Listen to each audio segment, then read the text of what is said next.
মারধরের অভিযোগ নিয়ে একজন থানায় আসলে আমার নামে অভিযোগ করেছেন, যিনি কিনা দাবি করেছেন যে উনি আমার বাসার গৃহকর্মী। তো আমার পুরো পরিবারটাই হচ্ছে আমার স্টাফদেরকে নিয়ে, এবং বারবার আমি স্টাফদেরকে নিয়ে সমস্ত অকেশনে, স্পেশাল অকেশনে আমি সবসময় ওনাদেরকে নিয়ে লেখালেখি করতাম, বা আমার ভালোবাসা দিবস বলেন বা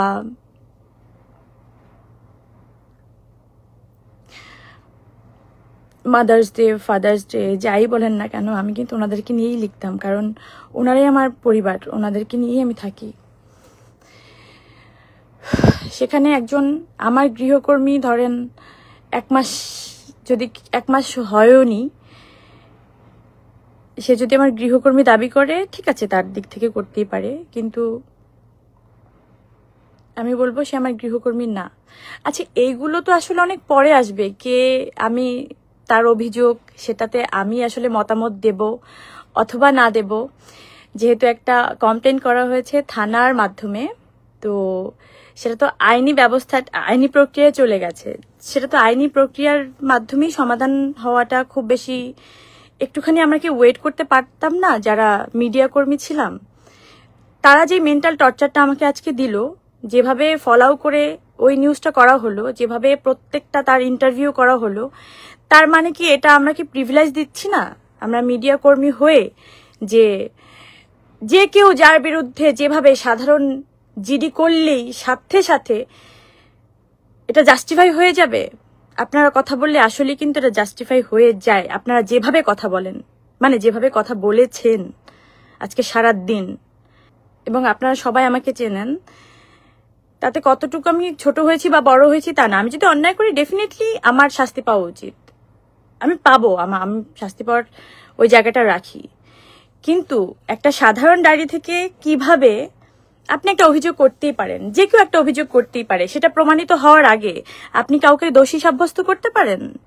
তো এটা আসলে তো ধরেন, এটা তো আমার লাইফ, নিজের লাইফ, তো একটা লাইফ তো আসলে নাটক হতে পারে না, একটা সিনেমা হতে পারে না, একটা রিলের জীবনযাপন হতে পারে না।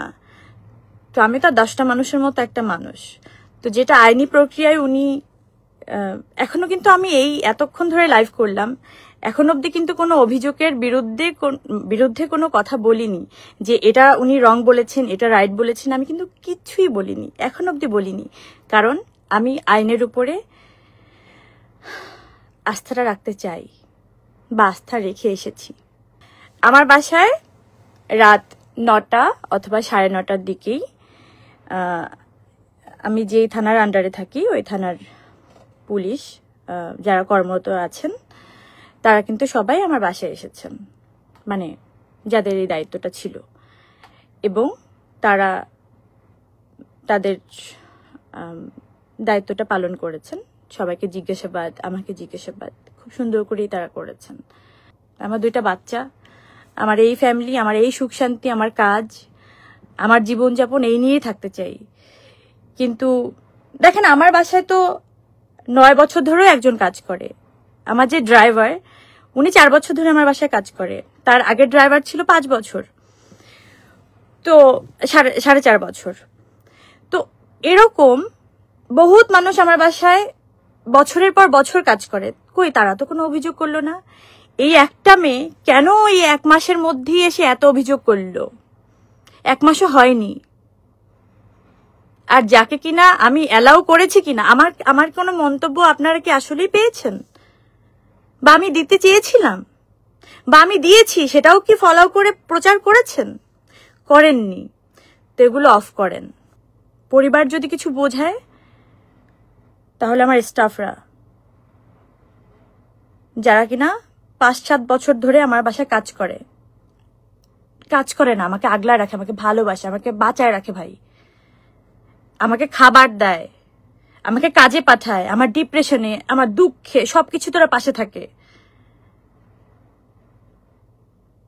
তো যাকে স্টাফ বলবেন, গৃহকর্মী বলবেন, বা জীবনের ওই মানুষটাকে বলবেন, ওই মানুষটার হিসেবে প্রাধান্য দিবেন, তাকে একটু হিসাব করে বলেন, দিন হিসাব করে বলেন। এত সহজ না কেউ কারো জীবনে এসে কারো জীবন নিয়ে নেয়া। ভালো থাকেন, দেখা হবে খুব তাড়াতাড়ি যদি বেঁচে থাকি, আর বেঁচে থাকতে হবে। দোয়া করেন আমার জন্য। Thank you so much.